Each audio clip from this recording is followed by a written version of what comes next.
I'm Jewish. I'm Jewish. I'm more Jewish. I'm less Jewish. I'm more or less Jewish.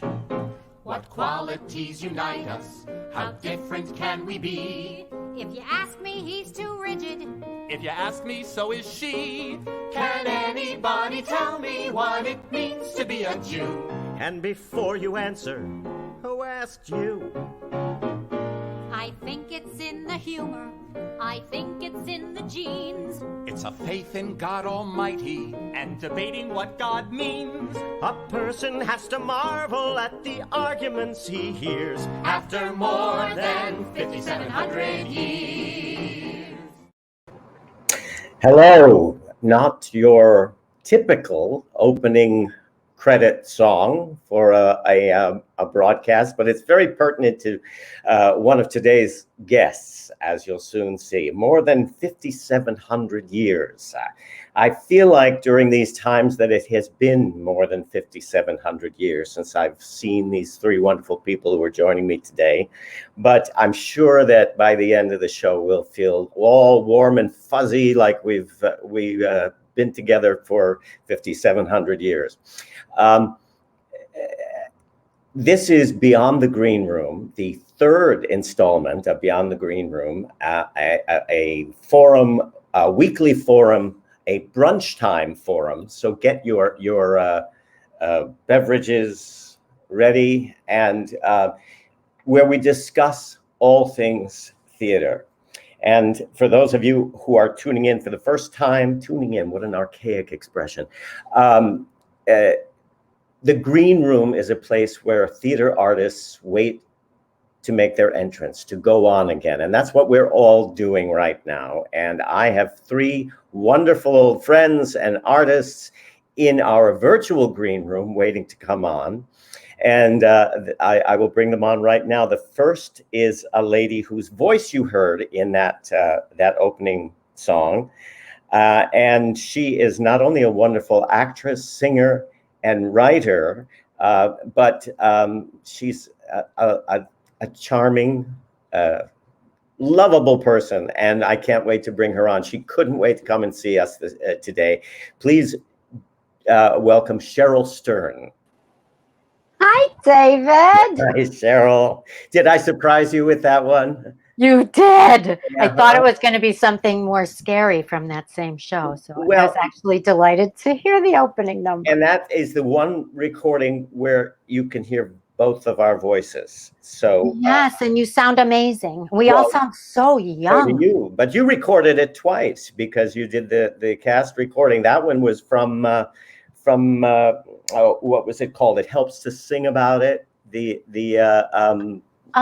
song that Dan Cale, the collection that Dan Cale and Ben Schechter put together. It's the only time where we both sang together. Because I knew that was you, and I was like, wait, I thought Robert Michael Baker. Right.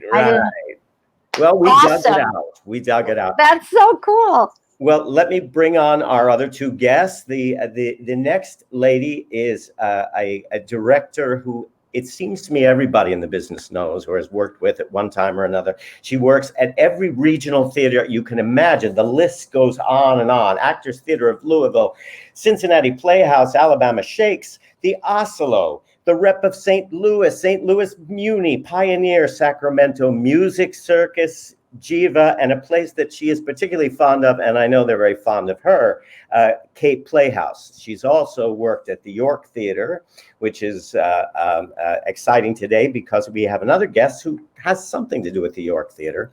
And off-Broadway, please welcome Pam Hunt. Hello. Hi. Hello. Hi, everybody. A beautiful, colorful background you've brought us today, too. Yes, I'm at my friend's house, and I'm like you. I'm the kindest of not of strangers, of friends. I'm in Absecon, New Jersey, and had a lot of pool time, and wonderful to get out of the city. That's fantastic. Great. Lucky. Well, and our last but not least guest is a man who has, if he only had one career, it would be impressive enough. He's a set designer, has designed shows on Broadway, off-Broadway, every regional theater you can imagine, and won awards for such. but he also is the producing artistic director of the York Theatre Company, where musicals come to life. Please welcome James Morgan. Thanks, David. Hi, James. That's a lovely build-up. Yeah, well, you deserve Hi, it. everyone. So by way of getting started, if you guys have seen any of our previous broadcasts, of which there are many, well, actually today is 3, so that seems like a lot already to me. We kind of start the conversation by playing a game which I'm thinking of calling 6 Degrees or 1 Degree of David Edwards. We always have an idea of how we met in the business. I think we sometimes feel there are only 3 people in the business because everybody knows everybody else. But it's odd because we all have a different memory of how we met and when we met. So if you could just, I think I know what Cheryl's going to say already because we've tipped the scales. But let's start with you, Cheryl. How did we meet? I think I knew you before this illustrious musical that you heard the opening number from briefly, but we really bonded during this musical called That's Life, which originated at the JRT, Jewish Repertory Theater in New York in '94, and you joined us at Theater East, I believe. Yeah. Later in the run, and you were like completely awesome. And at first you were very blonde in those days. Yeah. And at first I was like, how's this guy going to play all these old Jews? Because the show, let me give you a little background, is about the contemporary Jewish experience, right? Yeah. And I think you could tell that from the little opening. Just let her know. That's fine. That's okay. I don't care. Hello. We have Pam's host there and technician on screen too. Yeah, Cheryl, I was hired in the enviable or unenviable position of standing by for 3 out of 5 people, all 3 men, and that sort of thing has been a blessing in my career because it keeps me working, but it also confuses people as what does he play best? Everything. Yeah, well, I appreciate you saying that, but the one thing, and a lot of our viewers should know this, that it's a wonderful thing to keep working and shows your versatility, but you never know when you're going to go on as a standby. Absolutely. And you never feel completely comfortable, like at the back of your hand, because you could get a phone call at any time. So it's a wonderful thing. I did that for you, Jim, too. But when do you think we first met? Well, I know, all I'm thinking is in Escapade, but I knew you long before that, and I can't think what the first time was. I'm not actually sure either. I do know that I knew your work, and of course I knew Janet Hayes Walker from working with her when I must have been about 14 in a production of Something's Afoot. You must know the Agatha Christie musical where everyone dies. And was it at the Blue Hill Troupe? No, it was at Cohoes Music Hall. Oh. And I think that at the end of the first act, I electrocuted Janet. And then when we came back after intermission, I sang some ridiculously rangy song and then got hit on the head with a mace from a suit of armor, and that's how I died. So we spent a lot of time off stage waiting for our curtain calls after that. But yes, we did. What I'm reminding you of is the fact that I stood by in Jolson and Company. And, right. And that was really a nail biter because it was a 3-hander, and I was standing by for 2 of the guys. In fact, one who wrote it and was the show's raison d'etre. So that was a little scary. Luckily, I never had to go on. But and Pam, what do you think? Well, I know what it was. I knew of you and our paths crossed, but it was the off-Broadway show about Kinsey. Yes, which we don't really have to name. I'm not going to name it. I know it wasn't when we every time we take a job, We learn things. We learn things about ourselves. I'm having a little wine. Yeah. God knows everyone involved with that learned a tremendous amount. Right. And I have to say off the bat, without even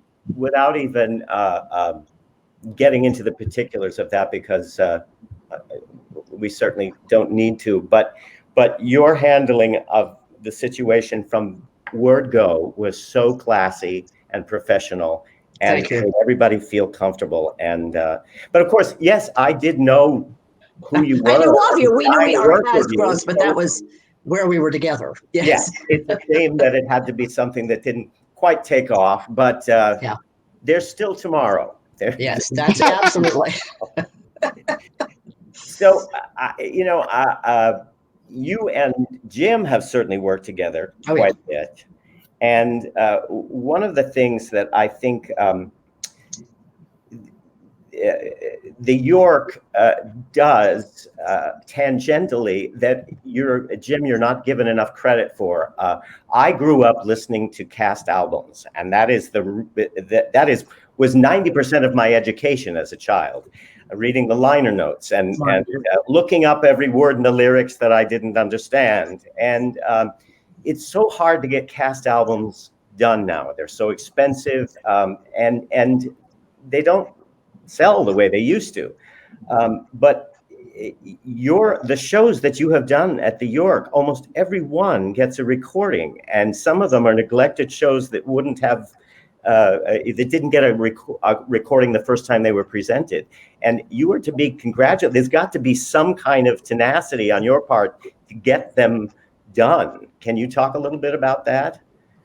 Well, the first cast recording we did, I believe, was Merrily We Roll Along in 1994. That was that long ago. Wow. What? I can't believe that production was that long ago. Ooh. So vivid in my mind. Oh my God. Yeah, Susan Schulman, an amazing cast. And out of that, I began to realize the power of a recording, both in terms of our visibility and the visibility of the show.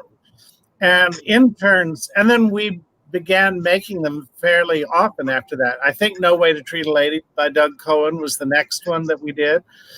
And interns would come to the theater and they would say, so this is the stage where Little by Little happened. I've been listening to that CD all through college.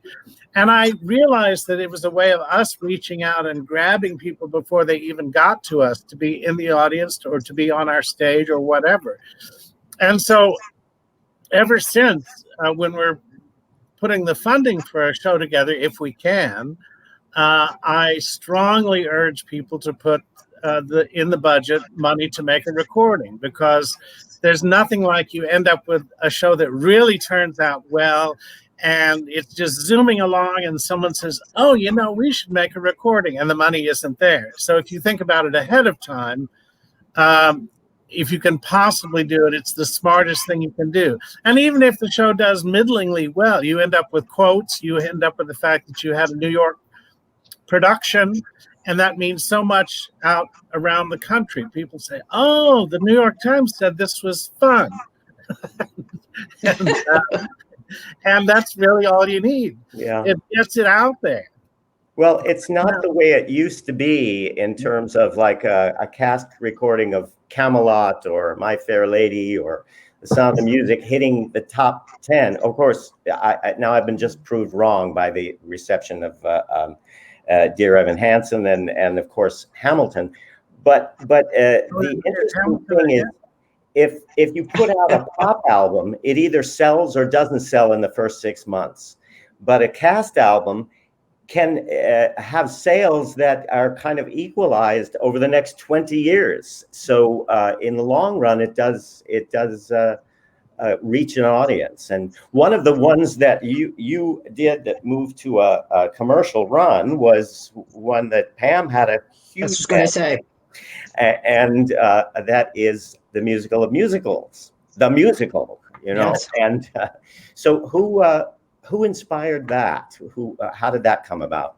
Well, the writers, Eric Rockwell and Joanne Bogart, brought it to me. Actually, one of the actors who was in an early reading of it, Craig Foles, brought it to me. He said, I'm in this show. It sounds like something you'd be interested in. It's not finished yet.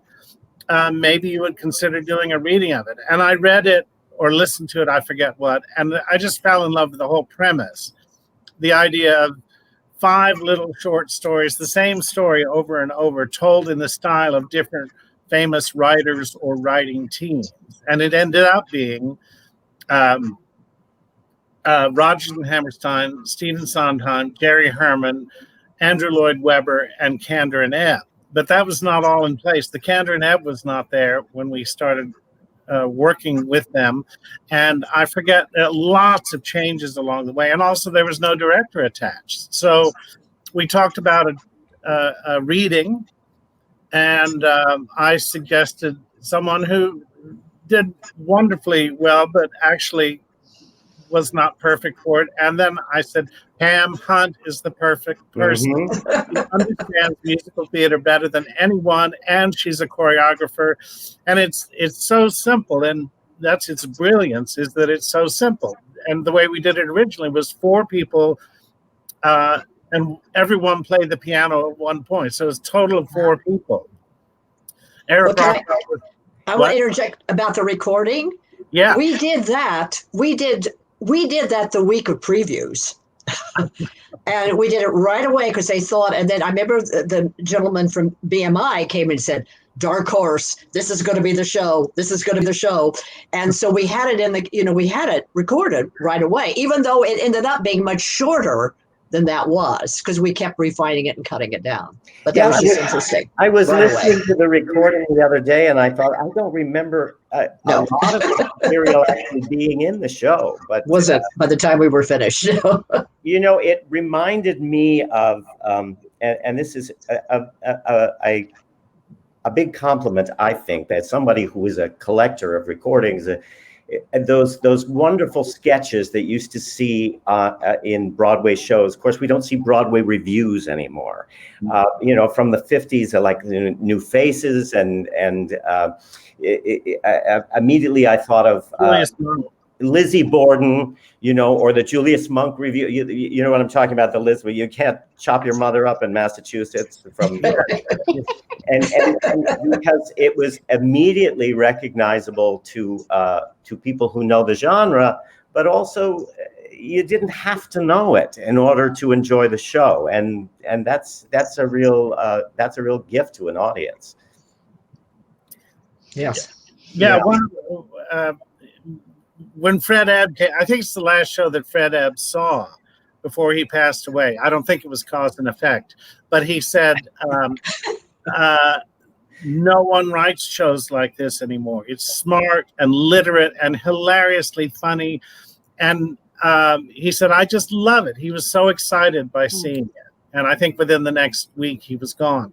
But he talked about how it harkened back to another time, but was so much of the moment in which it was created.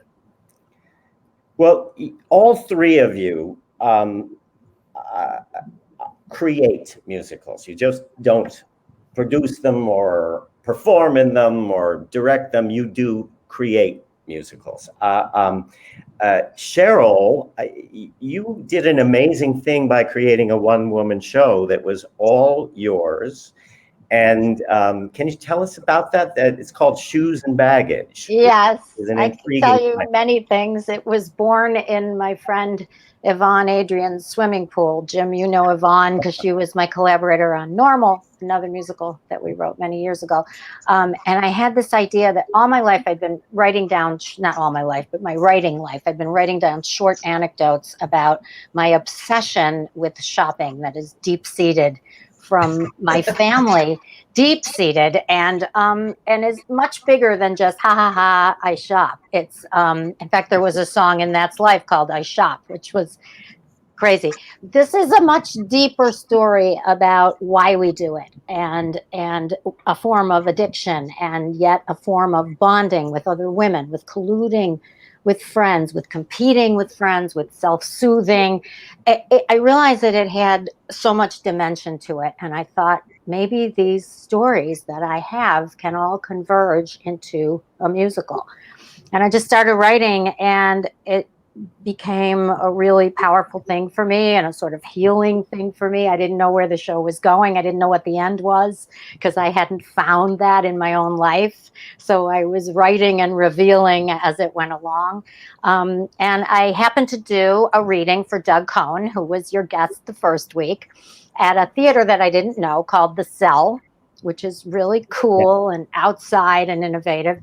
And Doug was doing a reading of a play there, and he asked me to read one of the characters. And the artistic director who was directing that reading, Kira Simring, walked in and looked at me and said, "Who are you?" And I said, "Who are you?" And we had this odd bond. And I knew they did a lot of solo shows, and I looked at the space. It's amazing brownstone on 23rd Street that's just really cool, and you can use the space any way you want. And I said, "I have a one-woman show I'm developing." And she said, "I want to see it." And so we started working together, and I started developing it at the Cell with Kira. And then it evolved, and we wound up working with the fabulous Joe Barros as my director for the production at the Cell in 2016. And it had this amazing runway and this whole video component. And it's since evolved into a much simpler show than that production, which I adored, which had all these elements to it, because we realized all I have to do is tell the story. It can be done with all the technical stuff, or it can be done super simple. So the second production was done at Out of the Box Theatrics, which is all about site specific. And we did it at Alice's Teacup on the east side with me and people sitting around having scones. And no set and no lights and no microphone.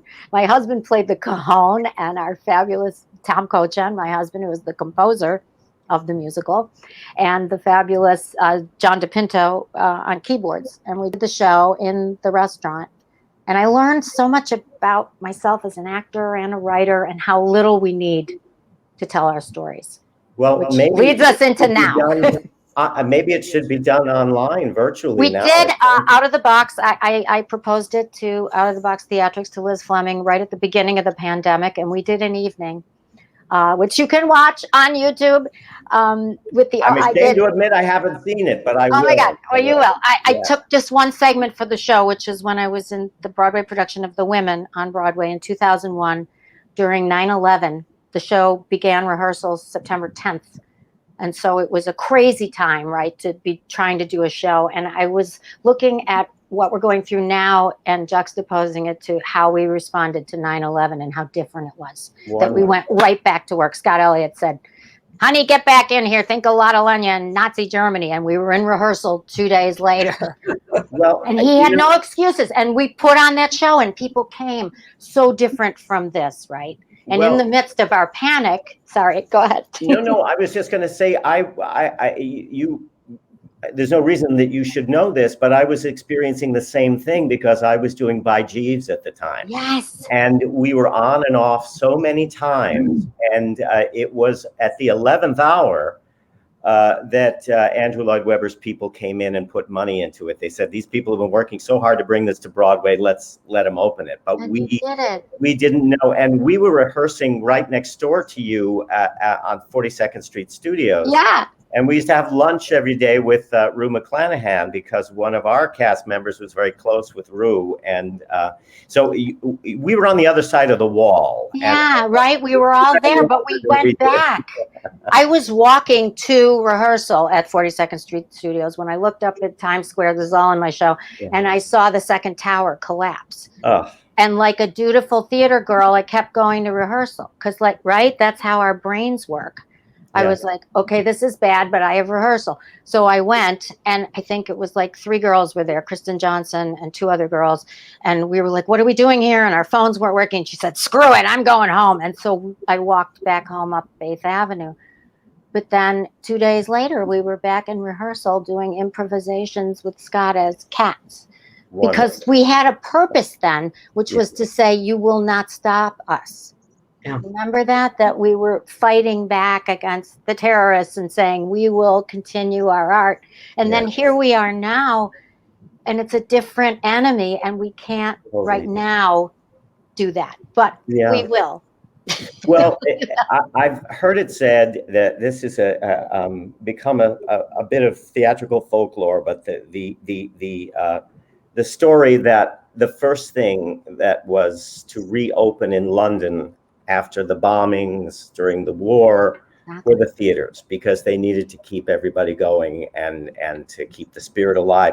It's so hard right now because we may be the last thing that reopens, but you know, I think we're all hoping for this, that we'll come back stronger in another way and remind people what makes live theater different from the other media, and why they've missed it so much, which is why we're here. And you know, it's hard for us all to get work right now. One of the things, Pam, that I just admire with you so much when I look at your career and your credits.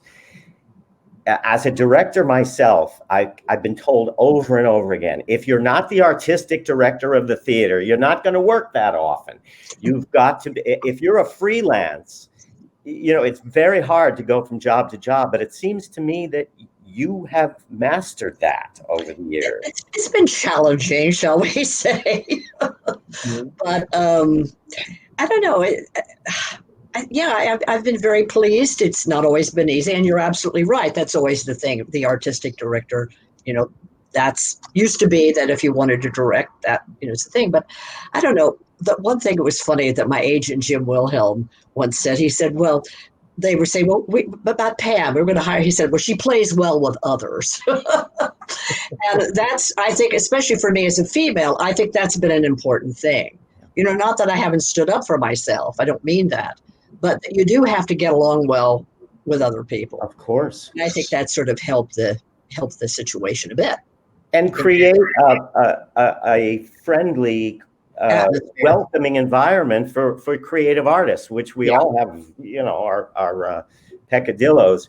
And you've also worked at theaters where, you know, in days gone by, we had in summer stock these circuits, the Goober and Gross circuit and Carlton Davis. Those things have disappeared, but there are still what we call star. I don't know, they're not packages anymore. But you must have a rapport with some of these television names. I did with Carlton. I did sort of the end of the star packages, right? You know, where I worked with, oh my God, you know, Gavin MacLeod. I mean, just the younger ones. Well, now she's not so, but Karen Valentine, and they did the star. They did the star packages. Pat Carroll, all those wonderful people, and I got an opportunity to work with them. And Rue McClanahan, by the way. Yeah, we did a Communicating Doors, the Acheborn play with her. Incredible. And so it was great for me. It was just, you know, it was wonderful. I learned a lot. And then, at the Cape Playhouse, I have directed for 25 years. Wow. You know, with 5 different producers. I did. Yeah, it's just, it's incredible. So that was a very fortunate thing, and I knew it. You know, I really appreciate it. But that was the end of the circuits when the Cape, Westport, and Ogunquit, you know, they would play all 3 places. So you could get a star, because even though you might only rehearse 2 weeks, they had 6 weeks of work. So that it's just a different time, you know, but it's different. But it's also a fine line. I know myself, because of directing projects I've been involved with, when you have a name that brings butts into the seats, you know, it's great if they have the talent and the right equipment to play that part, but it doesn't always happen. No. Well, I was very lucky. Like, I worked with Kay Ballard at a news show at Paper Mill. Show didn't kind of go, and I thought, oh my God, I said, oh, you want me to come in and I've got a star and I'm trying to make this, you know, and of course what happened is I ended up going to work for her. We hit it off, you know, and so you never know. And she also, like when I did my first show at the York, I'll tell this little story. This when Janet was there and I had to be recommended. We did Forum, was my first show. And she said, do you know anybody that can recommend you either to Larry Gilbart or Sondheim? And I said, well, let me call Kay, and said, oh, Pammy, of course, I'll call up Larry. He's out here in Palm Springs. And that was it. So I don't know if you saw the wonderful documentary Yes. about her recently. It was just so entertaining. What a versatile. Oh, she was she could do everything. I mean, she really could. Yeah. The funniest people alive too. I mean, really, she was just amazing. That's great to hear. And Cheryl, I owe you a debt of gratitude, whether you know it or not. The show that we first did together, That's Life, which you explained was actually I think you were in it for almost the whole run, but you were you were not only in it, but you contributed material for it, as you have done for other shows, and performed some of your own material, which I don't know if I would have the audacity to do that, or the confidence, I should say, in what I have done to do it. But did you write the monologue about the Moyle? Yes, well, but Steven Berger added a lot of those. Well, I'm not going to give Berger any credit today. It's a true story from him, but it's a true story from my friend's bris. That. You what? Say that again. I got the producers because of that. Did you use that monologue? Yeah. At my final callback, they asked me to tell a joke, and all I could think of, right? Because I don't tell jokes, I tell stories, but I don't tell jokes. So I just went into, hello, it's me, Harry Mincer, Moyle to the stars. So you should be very proud that you made, you not only helped get me a job, but you made Mel Brooks laugh, and you weren't Oh my God, that means everything to me. Yes. So my friend, Andrea Green, an amazing former Broadway actress and seriously successful, fabulous voice teacher these days. When her son Henry was born, I went to the bris on the Upper West Side, and here's this crazy rabbi who he was describing himself as the Moyle to the stars and like doing stand-up at the bris. It was horrifying. But so when we started writing this show, I was writing various things about the contemporary Jewish experience, whatever that may be. And I just said, what if this is a character in the show, and what if he's doing stand-up? And it also reminded me of my husband and I are of mixed faith. My husband was raised Catholic, and I'm obviously raised Jewish. And at our wedding, we had a rabbi and a priest, and the priest was drinking vodka out of a tumbler that looked like water. And the rabbi was obsessed with show business. And when he found out that most of the audience was actors, same thing. He started doing stand-up at our wedding. So I kind of combined the character of the rabbi at our wedding. Well, it was brilliant. And the Moyle to the stars to go over, and I don't know whether you realize that, but I ended up doing that show everywhere after New York. We did it. Touring. Yeah.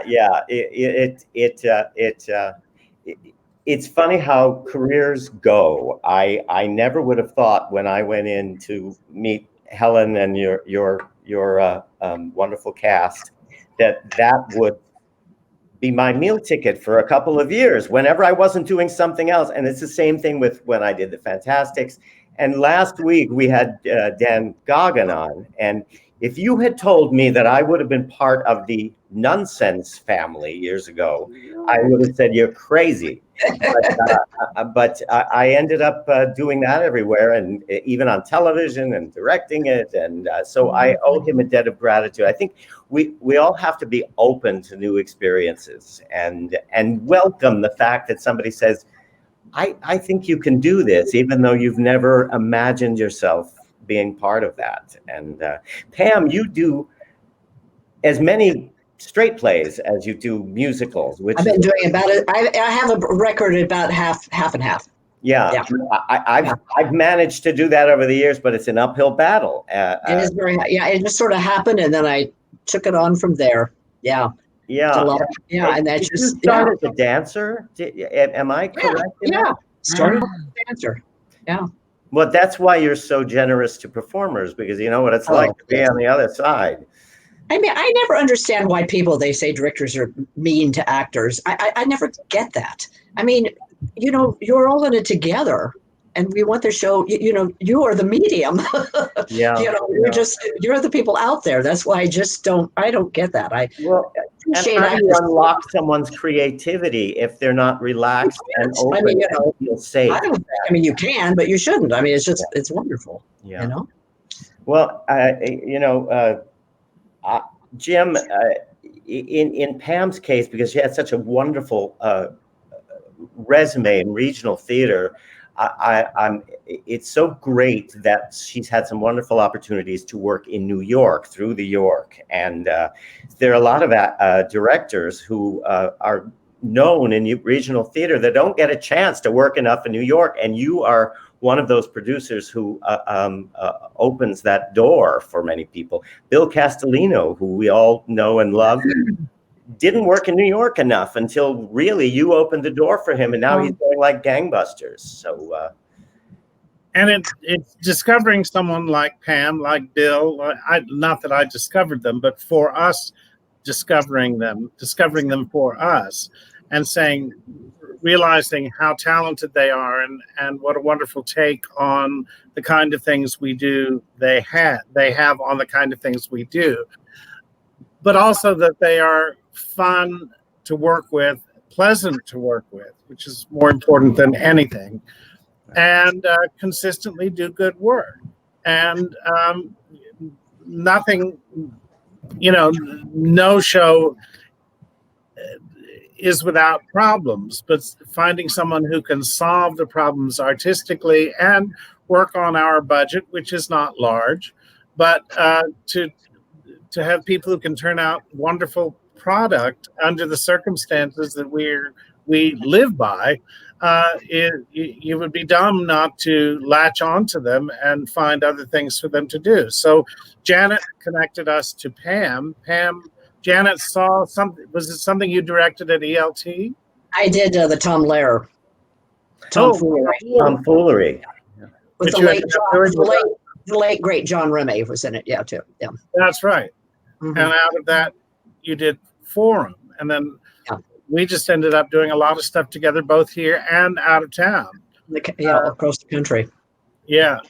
So including Born Yesterday a couple of years ago. Yeah. That's right. Yeah. And Janet was big on giving a chance for people making their way in the business or who deserve to get better known.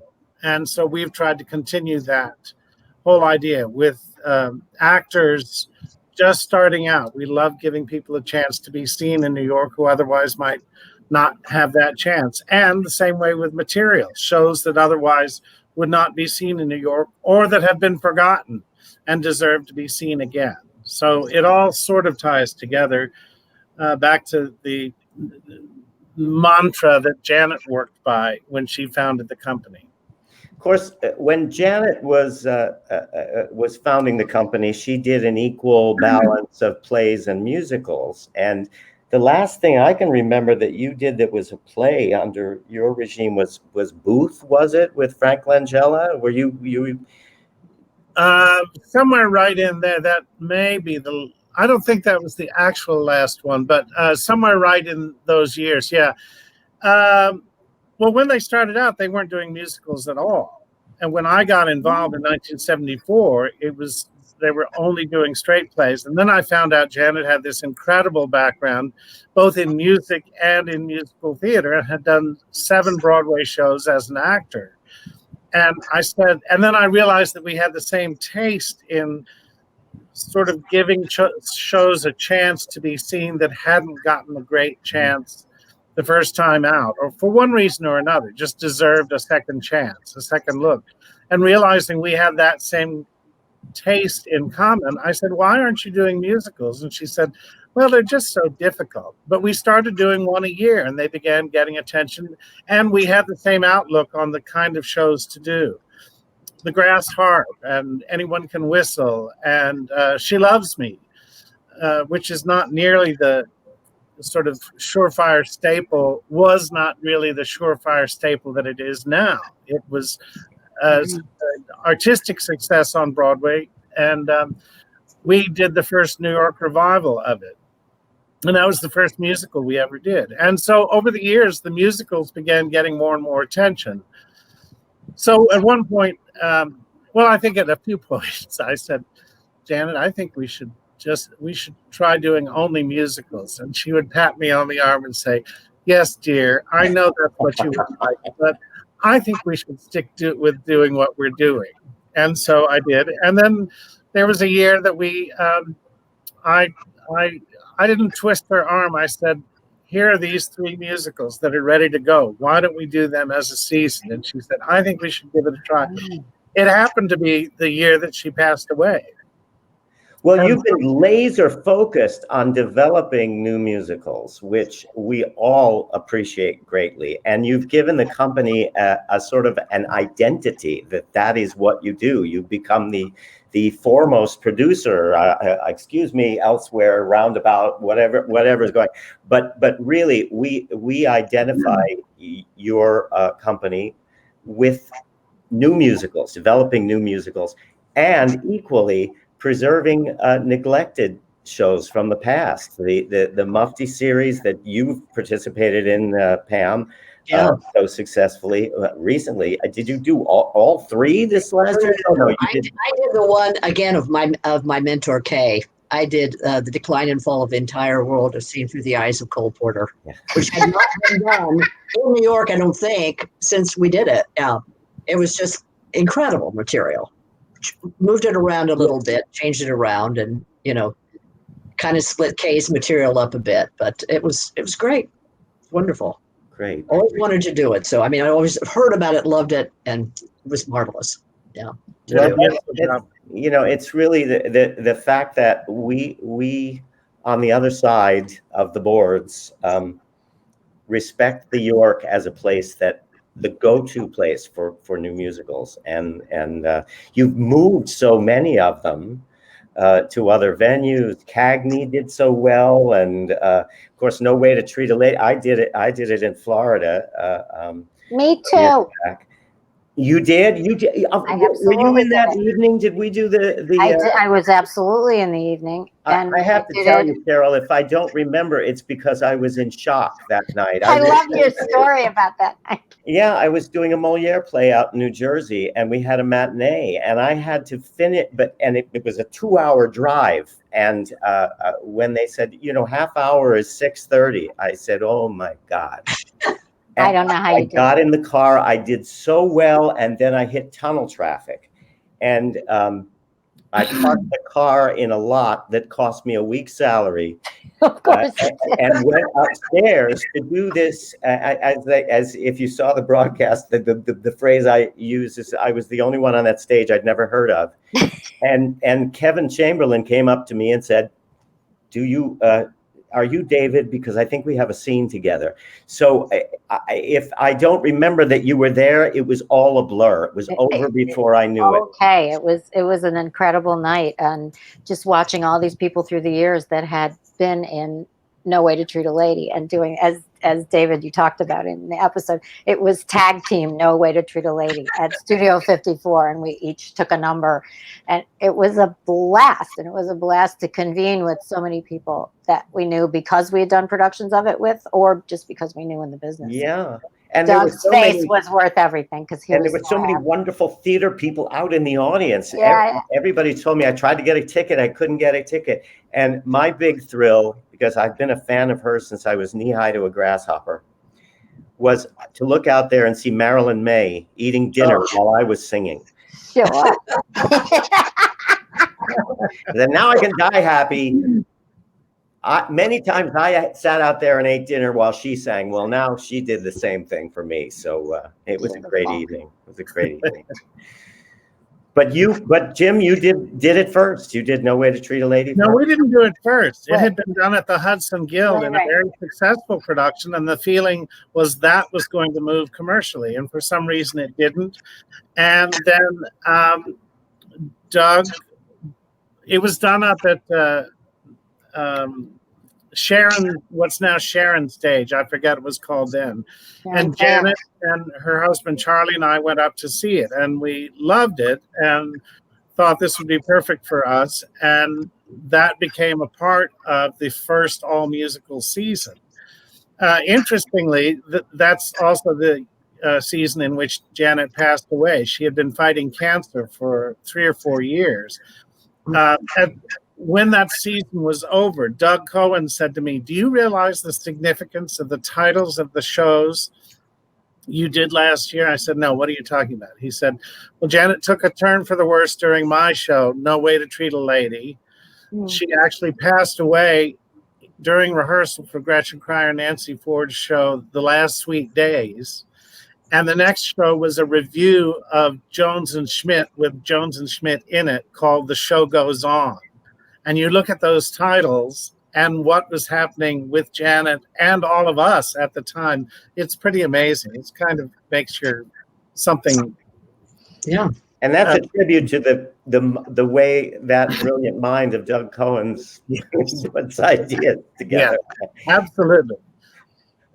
This is 6 degrees of Doug Cohen today. A little bit, but you know, it warms my heart when you, Cheryl, and other people who have seen the last 2 episodes. We're such a long-running show at this point. You know, say, "Oh, I see my buddies," and this is it's great. I do feel like I'm in the same room with you all, and I haven't seen you in so long. So that's really what we're all about. You, Jim, you also did a show. It's so funny when we talk. Sometimes I say, "I did this." I'll say, "I didn't know that about you," and vice versa. You did Rothschild and Sons. And I was one of the little boys in the tail end of the run of the original of the Rothschild. Wow, it's near and dear to my heart, and that's had a life in London, and I hope regional theaters will pick this up because it's so useful now. It was rewritten considerably for the London run after we did it. And of course, it's a rewritten version of the Rothschilds, but it makes it much smaller, gets rid of the kids, gets rid of all the girlfriends. The only female in it is the mother, and she's been made stronger. And out of the London production, it's really made strides. And there's even talk about bringing it back now because, as Arnold Middleman, who was the co-producer, said, who would think that today we would need to be putting on a show about anti-Semitism, particularly when it was on off-Broadway 6 years ago.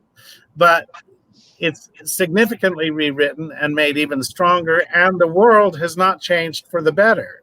It seems like we need to keep making this point. This is not a good thing. It's a bad thing. It's a stupid thing. Let's deal with it, like so many other things that are out there today being talked about. Well, one of the other things, it brings to mind a show that I saw Cheryl in. I was going to say last year, but it's probably more than that now. You know, A Letter to Harvey Milk, which wonderful. Thank you. And it was so unexpected and so moving and funny. You were terrific. Adam Heller was amazing in it, and there again, this was a show that you contributed to in more than one way. Can you talk about how that came about? Yeah, absolutely. It means a lot to me, and especially in light of everything that's going on right now. It almost feels like that was a little prescient. I was hired to act in it at NYMF back in, 2012, I think, with Leslie Kritzer. And we had a great time with that production. David Schechter directed, and it won all the NYMF awards that season. And it was very exciting. It's a piece about a very unexpected story about an elderly Jewish man who's widowed. I play the widow. It's sort of Elvira-esque. She keeps coming and going in his life. But he's wrestling with who he is, and he's wrestling with a very big secret from the past. And he winds up taking this writing class with a lesbian writer. in San Francisco, and it turns out that they have this huge connection to Harvey Milk, which is a very unexpected connection. That the elderly man had befriended him, and he was her idol because she had so many issues with coming out and dealing with her family. Anyway, involved story, but it winds up in the end in the Holocaust with a very very sad and devastating reveal for the older man. And it deals with everything we're dealing with anti-Semitism, with LGBTQ, with standing up for what is right. There's a lyric that keeps coming up right now: gay, straight, Asian, black and white came out of darkness into light, when it's talking about the vigil that they held for Harvey Milk. Anyway, so the piece meant a lot to me. I love doing it. Fast forward, the wonderful lyricist developed cancer and died. And the piece was sort of in a halt because they didn't know how to move forward. And Laura Kramer actually came to me, and the composer, and asked if I would join on as the contributing lyricist and to rework the book, which was a huge thing to take on and still play the role. But as you say, I guess I'm audacious. I don't know what else to call it. Confidence. I don't know. In your talent. I love it. And I don't know that, everybody can sit on both sides. I don't know how well I do it, but I enjoy it. I love performing, and I'm not always in everything I write, but in this instance, it worked out. And it was such a beautiful cast. Julia Nightel, who was a discovery to us, and who's now doing Come From Away. She's just taken off in just 2 years. And Adam Heller, who is a dear, dear friend, and it was a joy to play opposite him, and just a wonderful group. So then we did a commercial production of it at God, my brain, I feel like I'm 100 years old. On Theater Row, the Theater Row Theater. I can't think of the name of the because it was at the Acorn, but the names have all been changed now. Right. And we had a very successful 6-month run off-Broadway with the production, and I was very proud of where it came. Our wonderful director, Evan Pappas, took it forward and did some really incredible things with the storytelling, and it was a really cool experience. Really cool. So, sometimes things all come together. Yeah. Well,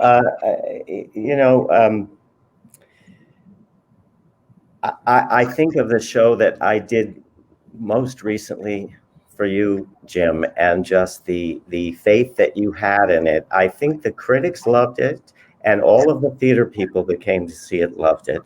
But we sold maybe 3 or 4 other tickets, do you think? I don't know. But it was a beautiful show. Ian Escapade we're talking about. You can't get a more unconventional idea for a musical than setting Ionesco to music. And but it was a delight from beginning to end. There was so much creativity and talent on that stage. Your set design was particularly masterful, Jim. And I was marveling when we were just about to get on the stage in tech and watching you take the finishing touches and working, dripping with paint and everything else that you do when you're putting a set together, and thinking, well, the pressure that an artistic director has of a theater, this must be a great way of relieving all of that tension and putting your creative juices into something that you have a little different kind of control over. I was thinking if every artistic director could do what you do, maybe there wouldn't be so much tension in the office and so much strife when it comes to raising money and everything, because you are very mild-mannered and calm about that. So there should be a question there, but I'm just telling you that I was filled with admiration for your ability to juggle both skills and do both so well. So thank you. That was the first time I worked with Bill Castellino, and it was from meeting Mildred Caden, whom I had known for years, but not well. And then we sort of connected. I was going down. I'm from Florida. I was going down to see my mom, who was moving along in years. She was in Naples, and but I would go and visit Mildred in Boca, and we talked about her shows, and it just seemed like the possibility of doing In Escapade made the most sense. And I said, who do you want to direct it? And she said, well, Bill Castellino, of course, because he'd already done 2 or 3 productions of it over the years. And it's a fascinating piece. And deserves a bigger life. I think it should be being done at regional theaters across the country. It is so smart and unexpected, and can be handled in so many different ways. But it respects Ionesco. Ionesco loved it. He never saw it, but he read it and listened to it, and spoke very highly of it. There was some point I was going to make, and it just went out of my head. But anyway, you get the idea. Well, we did do a cast album like 2 or 3 years after the fact, and we're still waiting to see it somewhere. I know there have been some issues about it, but it will come out. If you're listening, help. It will come out. I've heard most of it, and it sounds wonderful. Well, that's good. I haven't heard it. I was in the studio, but I haven't heard it. But a lot of my friends keep saying, well, you recorded a cast album of that show. When are we ever going to hear it? So, with any luck, it won't be long. Good. That's good to hear. Because we need it now. We can't see it in the theater, so we need it on our earphones or our Sonos speakers back home. And I agree. I agree. And it's the way to get it done around the country. The more people who hear the recording, it's very accessible material, wonderfully so. And Mildred's work on it is brilliant. The music and lyrics that she created. 2 side things. The original producer of it in 1972 or something at Theater 4 was Roger Ailes. Oh, my God. I never knew him. I don't know how he got involved. I never had anything to do with him. I would ask her about him, and she would just disavow any knowledge. And the other thing is, talking about our recordings and this, John Yap and J Records is one of the reasons we have over, I think it's like 45 recordings out there. About half of them are on J Records with John. He has made it very doable for us to do these things. And other people have been wonderful, and we have wonderful recordings on other labels, but John has been extremely supportive over the years. So I believe that In Escapade will come out and join the other recordings that he has done with us. Good. He did they did musicals too, didn't they? Yeah. We're coming up on what we call our little intermission here, and we're going to actually play a couple of excerpts for your oral entertainment during our intermission. This is a time when we can all take either a bathroom break or a refill on our drinks, and we've started to do a quiz question for all you musical theater mavens out there. I'd like to think that this week's is particularly hard. One of the short selections that we'll play from Musical of Musicals during this break is the parody of the famous Dream Ballet that we, of course, saw in all the Rodgers and Hammerstein shows and shows like Tree Grows in Brooklyn. It was almost obligatory after Agnes DeMille began doing these that if you did a musical in the 40s and 50s, had to have a Dream Ballet, and it was brilliantly parodied in Musical of Musicals. So before we play that and take the break, I will announce our quiz question. And for those of you who are watching at home, it'll be down on the bottom on the ticker. And if you in the chat section, make a guess at what the answer to this quiz question might be, there will be a big prize, which will be that you will be able to watch this broadcast again for free next week. And of course, if none of our audience answers the question, I will open it up to the three of you musical theater experts. Oh, no. And then if worse comes to worse, I will tell you the answer. But I will have to put on my glasses to see what I wrote here. It will come down on the ticker. And so the question is, what show featured the Dream Ballet spoof? This is a darn fine funeral. And who sang it? Oh, Jim knows it already. All right. Hold on to it. Go take a drink of water and relax. Oh, my God. Have another Bloody Mary. We will see you back after intermission for the answer to this. As June drifts off to sleep in her own little corner in her own little chair, Dream June appears.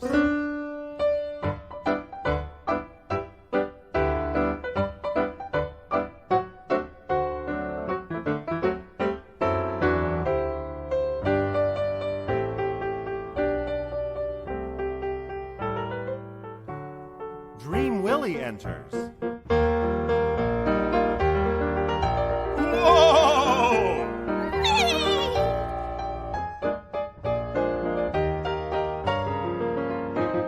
Together, they dance a highly symbolic ballet. Sort of run-of-the-mill.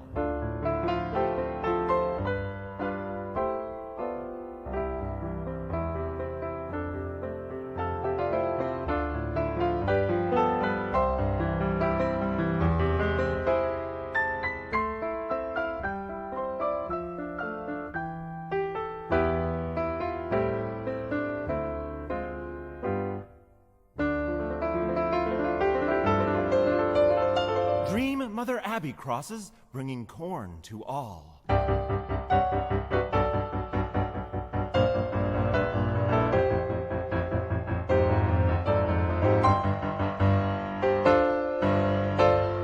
The nightmare. Dream Jitter marries Dream June.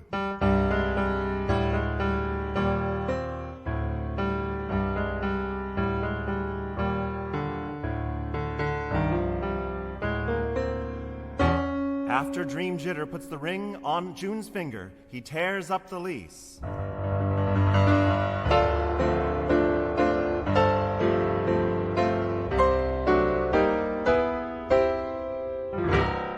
June awakens to find Jitter standing in front of her. Time's up, Miss High and Mighty. You got the rent. But Jitter, you tore up that lease, remember? That wasn't me. That was Dream Jitter.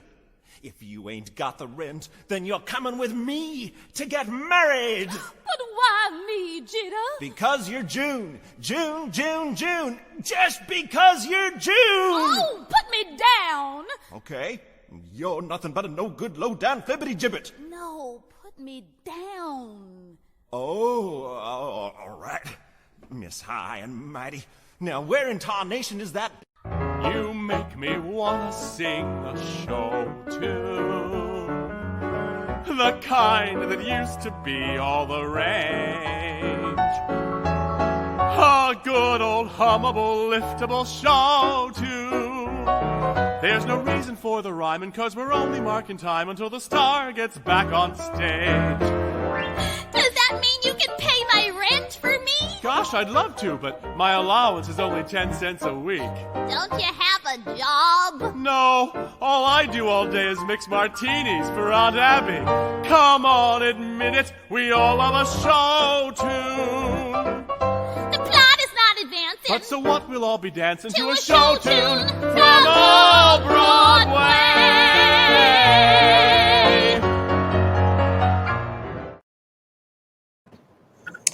Well, here's hoping we'll all be singing show tunes from old Broadway and new Broadway before too long. One of those voices was, of course, Craig Foles, who we mentioned. He was Roger Debris when I directed the producers out at Westchester Broadway a few years back. So he was a great guy to work with. I know firsthand. It was great to see somebody other than me in that dress.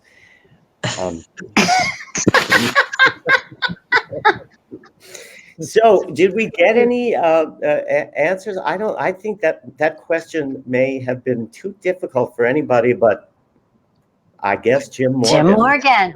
Yeah. Yes. So what show featured the Dream Ballet spoof, "This Is a Darned Fine Funeral," and who sang it? Maybe I can give you a hint. Yes, she's a darn fine funeral. Carol. Had a real good time. It was Showgirl with Carol Channing. Right. Oh, Absolutely. wow. All right. You are definitely Amazing. in the Go, Jim echelon. Morgan. When I thought of that question, I thought no one will get this.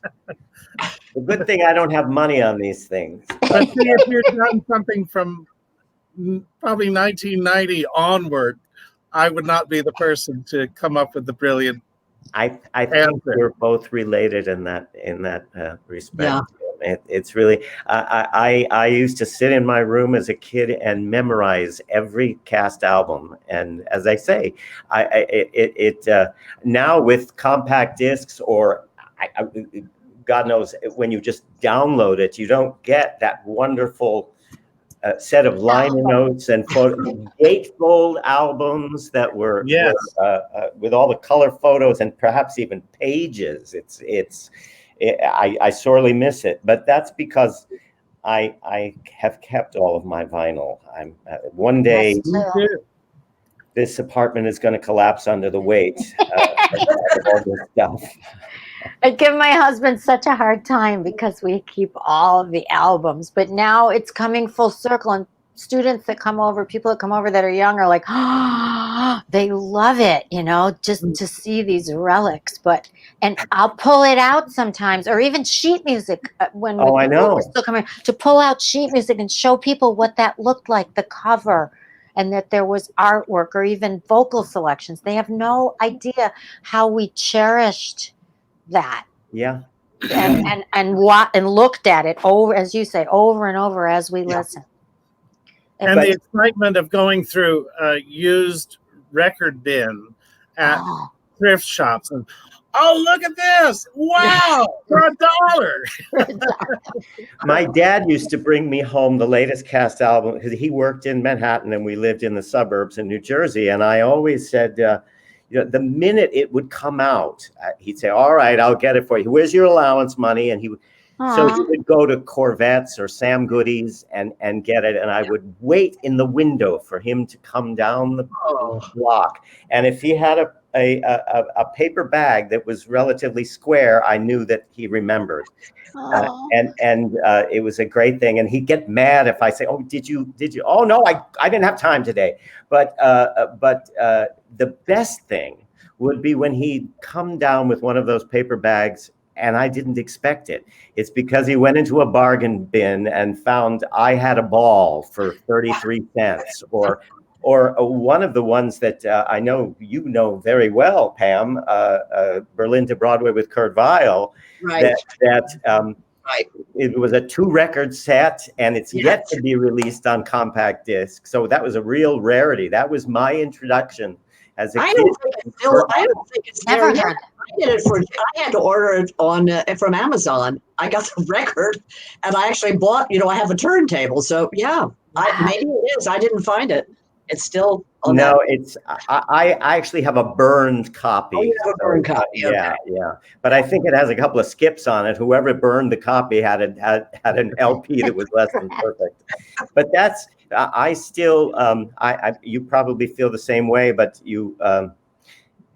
I still get up from my chair at the point where I thought I had to turn the record over when I listened to the compact disc. Oh, that's sweet. So, yeah.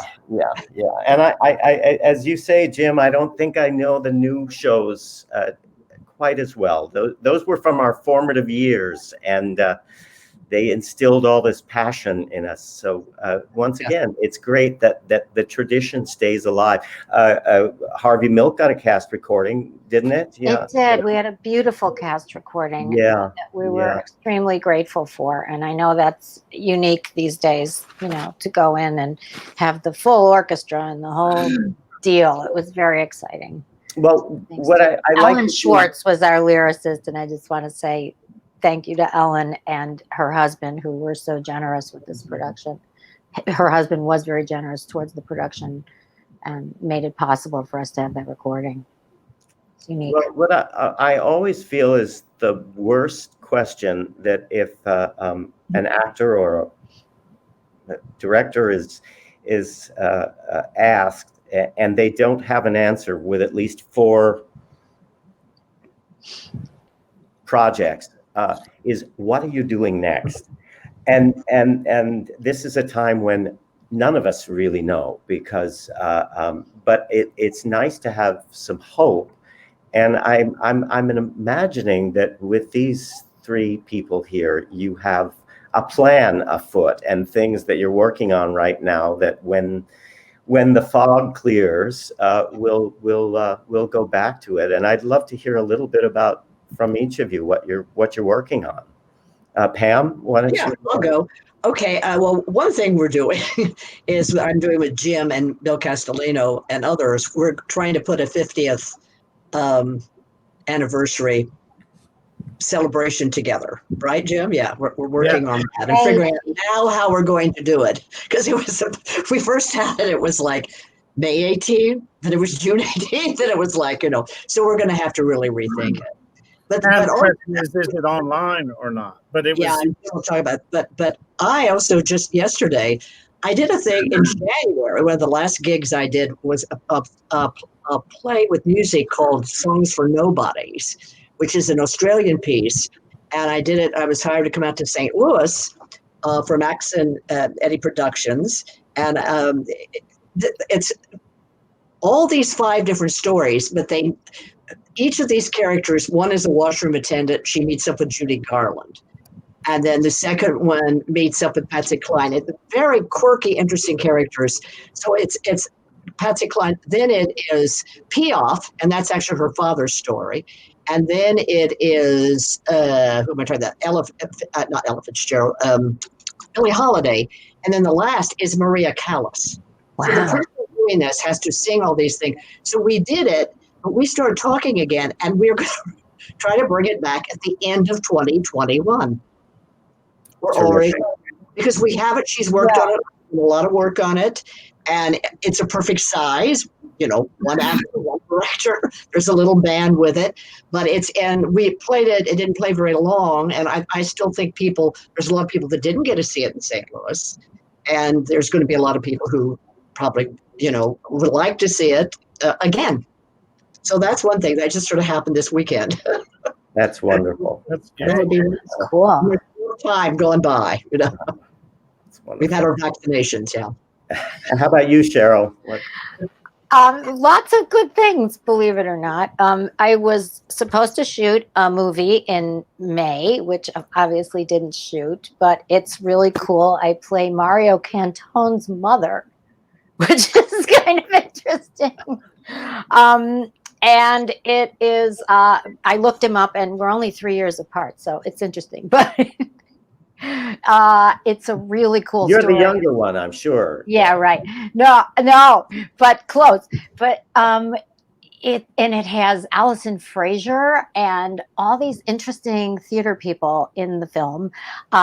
It is deals with the election of 2016, and again, I think very prescient when they wrote the script. And it's sort of a Robert Altman kind of film where you're watching different people from different aspects of life and the political sphere go through this election and deal with it emotionally and physically in a way. And they are doing some rewrites actually based on what has just happened. And it's really cool. And they've been in touch with us about, that we'll be filming whenever we can. So I'm excited about that. And as a writer, I'm starting a new project called Nancy.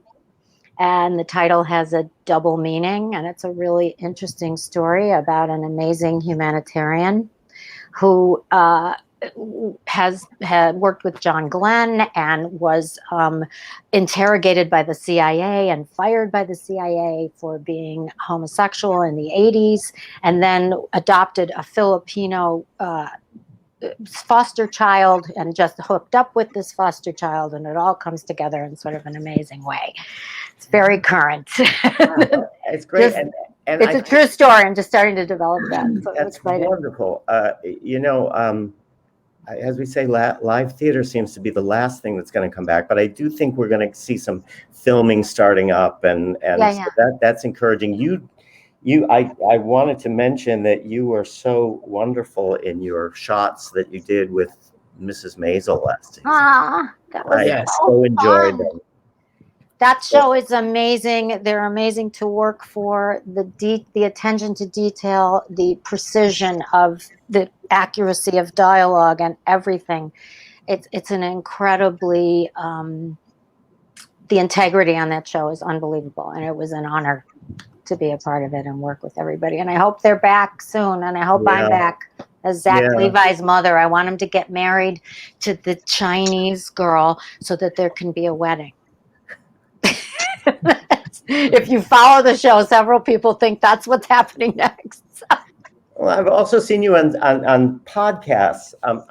Somewhere around here, I wrote a note. You mentioned a phrase that you loved, and I think it's appropriate to what we're trying to do here: physical distancing, but social intimacy. Because I think we lose that social intimacy when we're not physically together a lot of the time. So we have to work very hard at that. And I think we're finding it. And I think we're finding it doing just what we're doing right now. Yeah. I taught a Zoom class this summer, that was a combination of acting scenes and a creative writing, getting people to write their own stories. I didn't know where it was going to go, but 6 people wanted to sign up, and they were between the ages of 13 and 68. And it's been unbelievable. This cross-generational thing and meeting every morning over coffee for 2 hours. I learned so much about everything, about life. And I think if we keep connecting this way, we can have intimacy in a new way. We just got to do it. Yeah. So Jim, what about you? What are you planning coming up?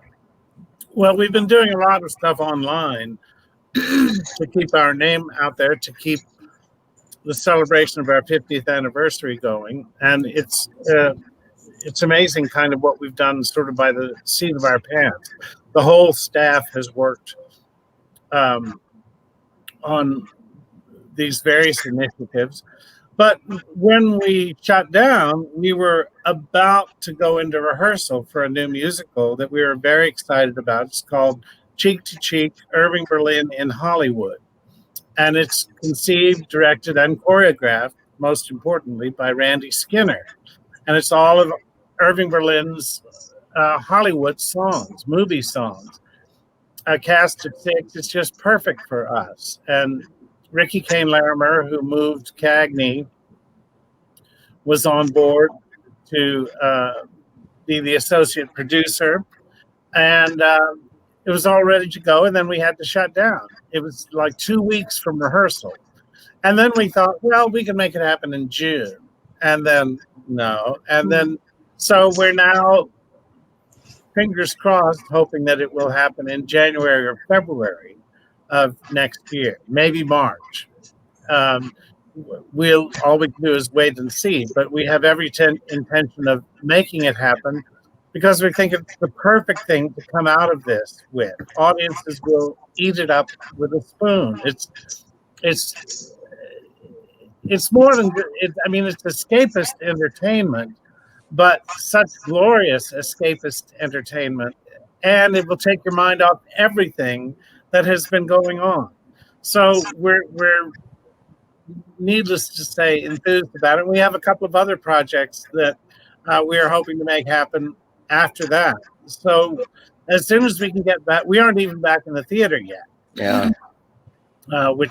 We were in for an hour last week, 3 of us, and I was expecting, I don't know what I was expecting. It was just like the day we left. No. I mean, I expected dust this thick on everything. No. And even the plants in the lobby, for the most part, have survived. The guys at the church, I don't know how long they've been in and working, but they've obviously been watering them, which is wonderful. So I expected a shambles, and it was not that. So I'm not sure when we'll get back in, but we want to be there, and we want to be doing stuff safely. We want our audience to come back and have the good time that they're known for having at our theater. So fingers crossed. They will, and hopefully what we've done a little bit today is water the sprouts out there of hope.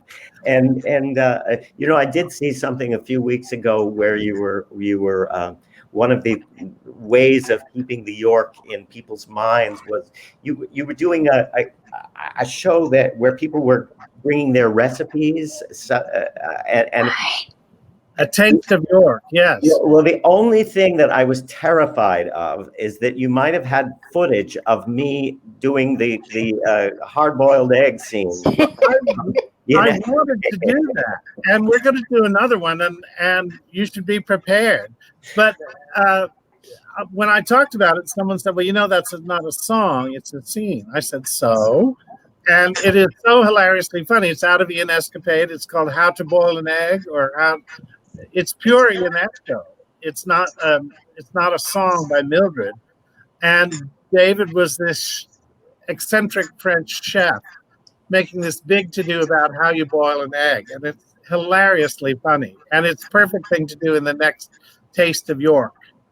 Well, it was great fun to do it. And the one thing that that still haunts me is that when we had our review in the New York Times, there was a picture of me doing it, and my mustache was hanging half off. So I thought, if there's anything, I don't care whether he says anything bad about me, but I wish I could have fixed that mustache. You know, there's nothing worse than having false hair on stage flopping around while you're trying to do a dense monologue. But you did it brilliantly. It was great fun. The whole show was great fun. I don't know. We seem to have lost Pam there. I don't know if she's unplugged or I see that the dreaded little circle going around. I think she was offended by something you said. It must have been, you know. She doesn't like facial hair. Well, it could be that she doesn't like us to murder innocent eggs on stage, either, you know. But while we're either waiting for her to come back or for the electricity or the internet to be turned back on, I did want to remind our audience why we're here. This whole show is dedicated to keeping the ghost light lit for live theater. And you can see the passion in all of my guests for what we do. And I thank you all so much for joining us. And as I say, we don't get paid for this. We don't. Well, your check is in the mail, but it was coming from Pam's account, so that may be why she tuned out. I thought I had to pay you. Oh, that's I tell you, just to be in the virtual room with you guys has been a treat for me. I have great fun time doing this. I want to tell everybody who is going to be on next week's show. We have three dear friends of mine, Diane J. Findlay. Yay! Has been calling me all week and telling me how much she's enjoyed. Hi, Pam, you're back. I just told Jim that you are responsible for paying his salary on this show. We lost her. See, I knew it. I knew it. She doesn't like talking about money.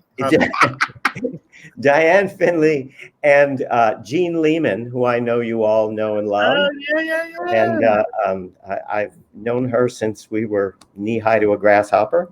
And my dear friend Kenneth Boys. Yay! Yes. So three more warm, friendly, funny people I couldn't imagine. I'm very lucky to have them. And I'm not going to tell you who the following week is yet until you tune into that group. But I can't thank you all enough for this today. And we want to remind you collectively, folks, if you're listening, I know our listeners range from people who are just theater fans, who just miss theater terribly. A lot of us are our colleagues, our theater professionals,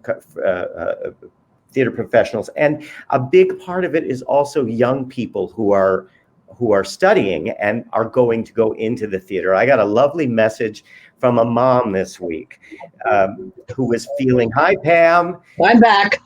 We had a little power trouble. All right. Yeah, I felt the same way this morning. I'm on my third cup of coffee. But she was saying, you know, I feel so badly for you guys. Offering me different ways that we should make money in this pandemic. And I said, it's very sweet, but I'm not sure, you know, that we're ready to do that yet. But you know, she was saying things like, let's do a virtual stage door thing, and you can sell autographed playbills from the shows that you've been in. So but the point is, she was a mother of a theater student and knows that what her daughter is heading toward, and wants to help in any way to preserve our profession. And I told her, you know, it's a tough profession, but the four of us are what we call lunch pail artists. We go to work every day doing this, not for the fame and fortune, but because we love it. And we've managed to survive and reinvent, and we will do again. So if the listener really does feel that they want to contribute in some way, contribute to the Actors Fund, because the Actors Fund is helping all of us keep the lights on, pay the rent, and pay for health insurance, whatever, during this pandemic, because we don't really know how much longer we're going to have to survive without salaries and whatever. But it certainly doesn't feel like that today. It feels like we had a party, and we all look like we're thriving and healthy, and that's wonderful. That's wonderful. Thank you so much, Cheryl Stern, Jim Morgan, and Pamela Hunt, for joining me again today. And we have a little playoff music.